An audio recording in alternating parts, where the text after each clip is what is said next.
We spent thousands of dollars on a brand trip and we did not invite a single influencer. This is what happened. Hi everyone, welcome back to my channel. I am so excited to be filming this video because it is content that I would love to see as a business owner, as a consumer, as a user of certain products, and it is the behind the scenes logistical breakdown of what it takes to build a brand trip. I feel like 2025 was really the year where it felt like every single brand took a brand trip and invited influencers on a brand trip. But to me, it felt like Groundhog's Day because it felt like the same exact influencers were invited to every single trip. And don't get me wrong, I love the influencers that these brands do typically invite. However, it does get repetitive. And from the brand side of things, as the founder of a startup, I'm always curious of what is the ROI and is it actually worth it? Like, why are they inviting the same people? As a consumer of the content from these brand trips, what I actually remember is the influencers that they're inviting over and over and over again, and I actually have no idea who the brand is. And I think that's a problem because while yes, these influencers have a ton of eyeballs on them, the question is, are they actually driving brand awareness or revenue when you're paying more attention to the influencer versus the brand itself? And brand trips have evolved so much over the years. I've actually done a few case studies on my Instagram on the Tarte brand trips and also on Coco Kind's brand trip. And if I'm being honest, I've taken inspiration from both of those to our Rella brand trip, which I will get into in a second. But brand trips are what every single brand seems to be doing these days. They're spending what seems like hundreds of thousands of dollars, bringing these giant famous influencers, the same exact influencers on every trip, making a ton of content about it. And then a few weeks later, these girls are on another trip. And so all of these brands blend together in my eyes. So as the founder of a startup who recently just took a brand trip to Miami, I wanted to break it down for you. I had the idea of a brand trip in 2025 when I started seeing all of these girls on what felt like a new brand trip every few weeks. And while the trips got my attention, I did realize, like I mentioned, that I was forgetting who the brand was. And obviously, as a brand, that is probably a nightmare spending thousands and thousands of dollars on something and then people not remembering the brand at all. Because brand trips are brand awareness campaigns, essentially. If people are not becoming aware of the brand, then what's the point? With every new idea at Rella, we create a ClickUp project for it. And so in this project, I wrote out why a brand trip would actually be good and beneficial for us at Rella. I wanted something that stood out and I wanted something that was different. What makes all of these other trips blend together for me personally, and I would love to know your thoughts, is that it's usually a CPG brand, so a consumer product good. It's usually a beauty brand, skincare, something along those lines, and they are bringing the same exact girls. What I was thinking about is if Rella were to do one, how do we stand out? We're software, and correct me if I'm wrong, but I don't really know of any software companies that are doing brand trips. I know some software companies will fly creators out if they're having a big event, like if they're having the Canva Create event or an Apple keynote, but it's not a trip. It is you are flying here for this specific event. I also didn't know that many brands that invite their actual users on trips, and our users are our number one influencers. So it just made sense to me on both fronts from a brand awareness and conversion perspective that we would invite our users. I was inspired by Coco Kind because I know they are a skincare company that does bring their users, and I did a case study on it and I got a lot of inspiration from them. So I do want to give credit where credit is due. But that was my thought process on why we would stand out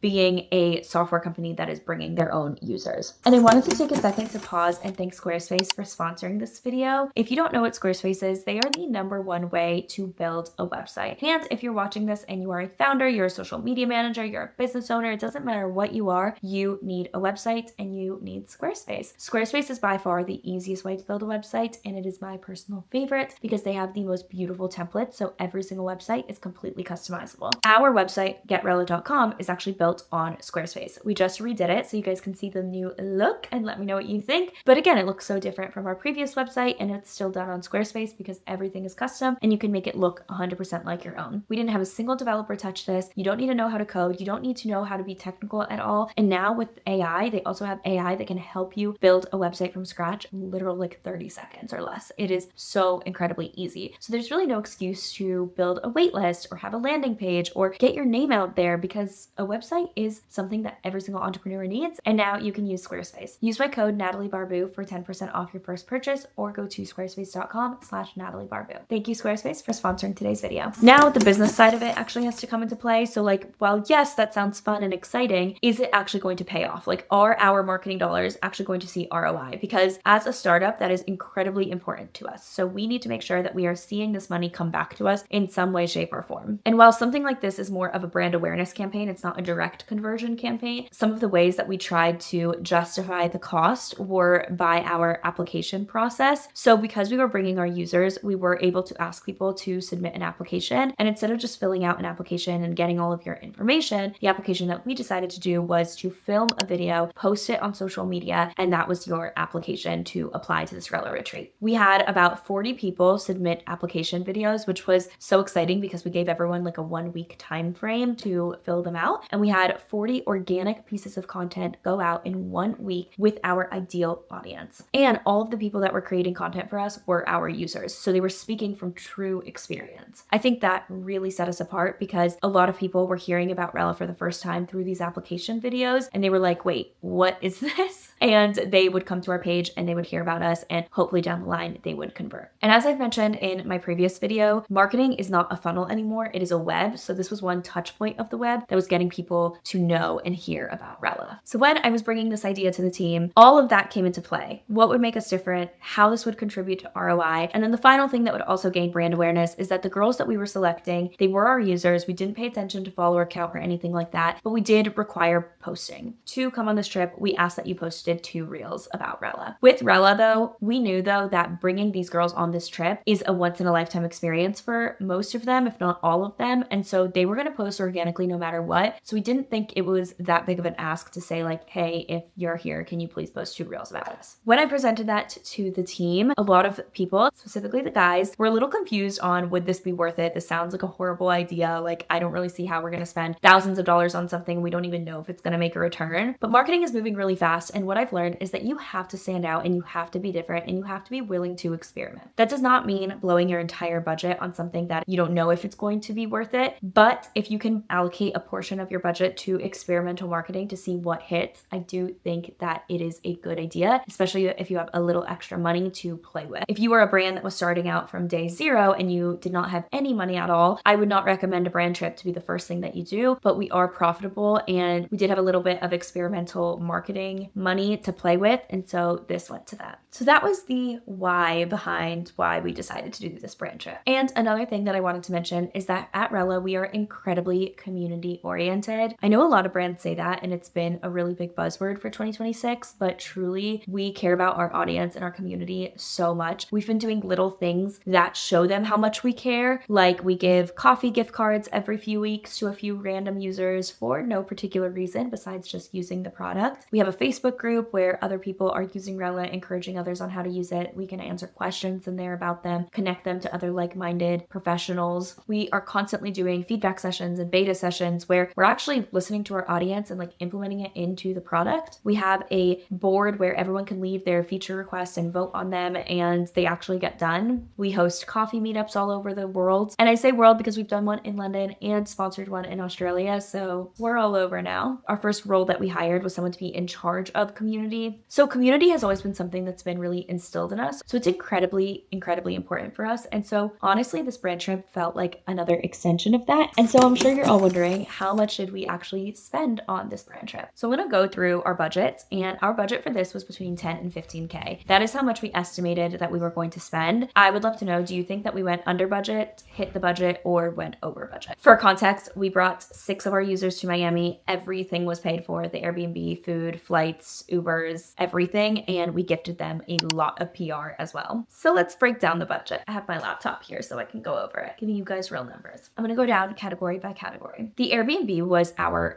biggest expense because we got a huge house in Miami Beach. The reason why it was such a big expense is because we needed to make sure that everyone had their own beds. That was obviously a non-negotiable for us. That would have been a little crazy if we had people sharing beds. So everyone had to have their own beds, and that included the 6 girls we invited, us, the Rella team. And so finding a house that had 10 beds in it in Miami was a little difficult, but this Airbnb was perfect for it. It was huge. It was in an amazing location on the beach, like 1 block away from the water. So this was our biggest expense, and we paid for 3 nights. So we were able to come the day before so that we could set up, and then the girls spent 2 nights at the Airbnb, and the total for that was $4,196. We also had to pay for lawyers for this trip because obviously when you are bringing girls, you're flying them, you're having them all stay in one house. That's a lot of liability for you. And so we did get lawyers to draft up contracts for for any of the girls coming. We made sure that lawyers drafted a contract for all of the girls coming and that it also included their deliverables. So the legal fees in drafting up that contract that we sent to everyone was $1,750. If you already have contracts for things like this, then you can save that money. Flights were another big expense, but it's still not the number one or number two biggest expense. Number one was Airbnb. So the third biggest expense were flights. And in total, we spent $2,636 on flights. We ended up flying out all 6 of the girls, like I mentioned, plus Allie, which is one of our speakers, and Natasha and Alexis from Rella. So the average flight per person was $293, but we ended up spending around $2,600 for all of their flights. Honestly, not bad. Having an average flight below 300, I thought was pretty good. We paid Dreamy Socials, which is a social media management team, but they also do like content creation shoots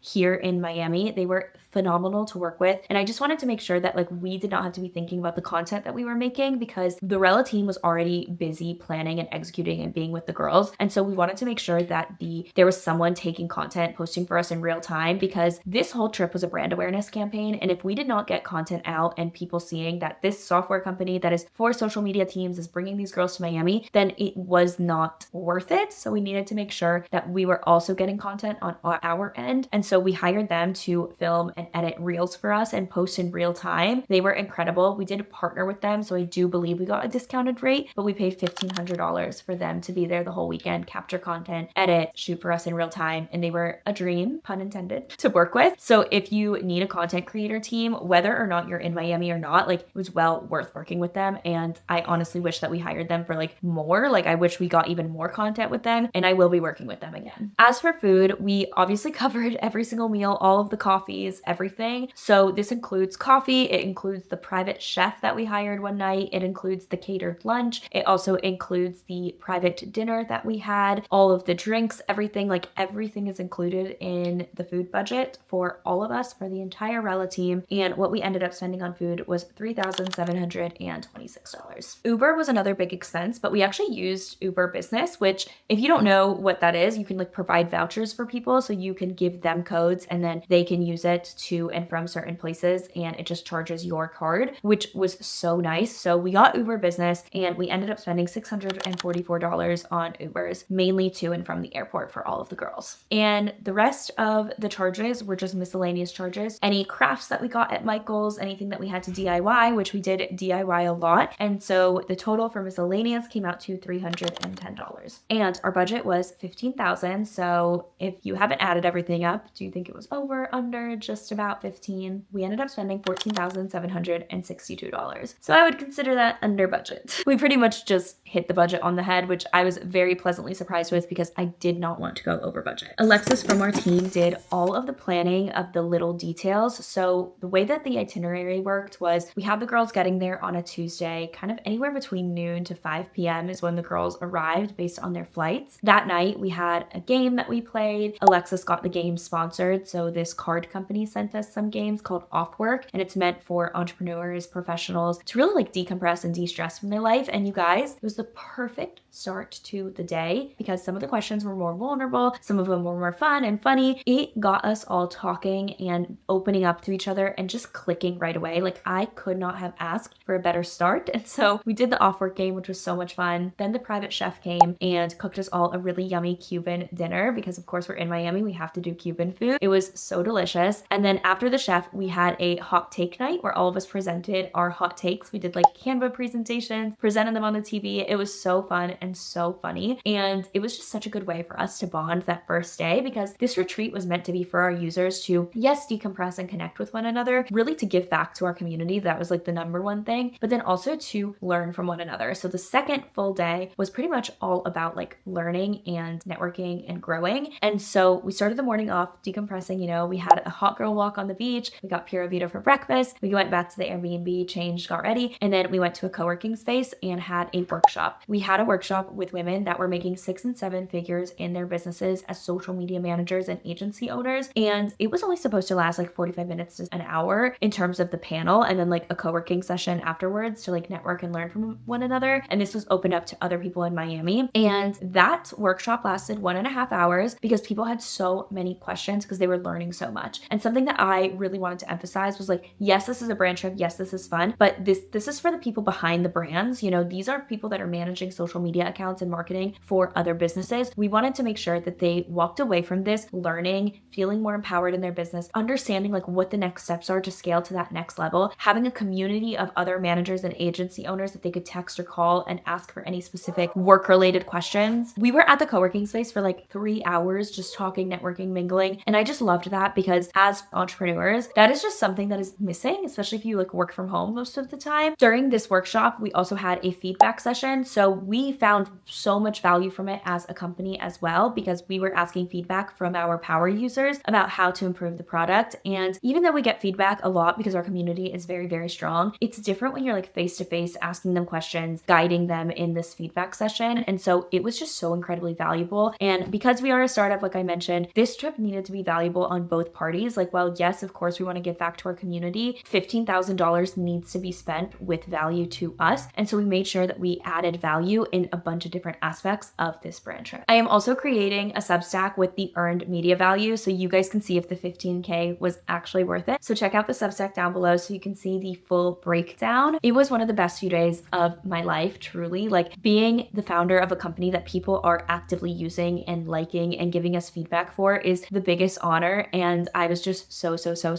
incredibly grateful. I can only hope to do more of these in the future. And so if you want to be on the next one, definitely follow along. But what do you think? Would you do something like this? Do you think the 15K was worth it? When you read the Substack, are you surprised by the earned media value? Let me know your thoughts on it. And thank you guys so much for watching. I will see you guys in my next video. Bye.